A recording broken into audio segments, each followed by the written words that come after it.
ભાઈબંધ બધાને એકાદો તો એવો હોય જ જે હાજર હોય ત્યારે એની બહુ મજાક બને, પણ એ ના હોય તો એના વગર કોઈને ના ગમે.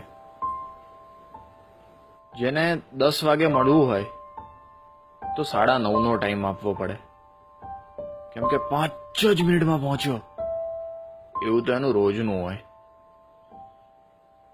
ભાઈબંધ બીજો એક ભિખારી ભાઈબંધ બી હોય, જેની જોડે રૂપિયા તો બહુ હોય પણ કદી કાઢે નહીં. પાકીટ ભૂલી ગયો યારું, હમણાં તું કાઢ ને, હું તને પછી આપું. અને એ પૈસા તમારે ભૂલી જવાના. બેનપણી દરેક જગ્યા પર એક રોતડી તો હોય જ, જેને હાલ જ બ્રેકઅપ થયું હોય અને રોઈ રોઈને બધાની મેથી માર્યા કરે. એક વિચિત્ર બેનપણી બી હોય, જે દર વખતે બધાથી આડી જ ફાટે. જ્યારે બધા તૈયાર હોય ત્યારે એના જ નખરા હોય. એ બેની જોડે ત્રીજી સેલ્ફી ક્વીન બી હોય, જે કેમેરો ચાલુ થતા જ બતક જેવું મોઢું કરીને ઊભી રહી જાય.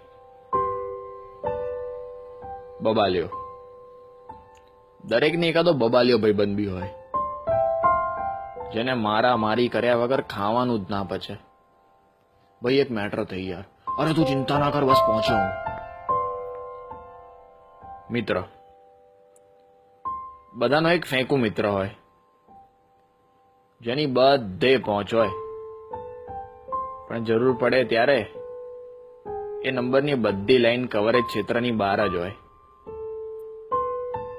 બધે એક એવો ભાઈબંધ બી હોય, જે બહારથી જેટલો સીધો સાદો ને ભોળો લાગે, અંદરથી એટલો જ છાણો હોય. હજી એક વિકૃત બી બધે મળી રહે, જે બોલવાનું ચાલુ કરે એટલે એને કંટ્રોલ કરવો અઘરો પડી જાય. અરે ક્યારેક તો એની વાત સાંભળીને આપણને શરમ આવી જાય. આ બધા તો તોય ઠીક, પણ બધાનો બાપ તો પેલો ગધેડો, જે આખો પ્લાન પોતે જ બનાવે ને છેલ્લી ઘડીએ કે બે મારે પપ્પા જોડે જવું પડશે યાર, સમજ ને. ભલે રોજે રોજ હેરાન કરે, ભલે બે મતલબની બકવાસ કર્યા જ કરે, ભલે કાયમ આડો ફાટે, પણ સાચો ભાઈબંધ તો એ જ, જે જરૂર પડે 2 લાત મારીને કહે ચિંતા ના કર, તારો ભાઈ હજુ બેઠો છે.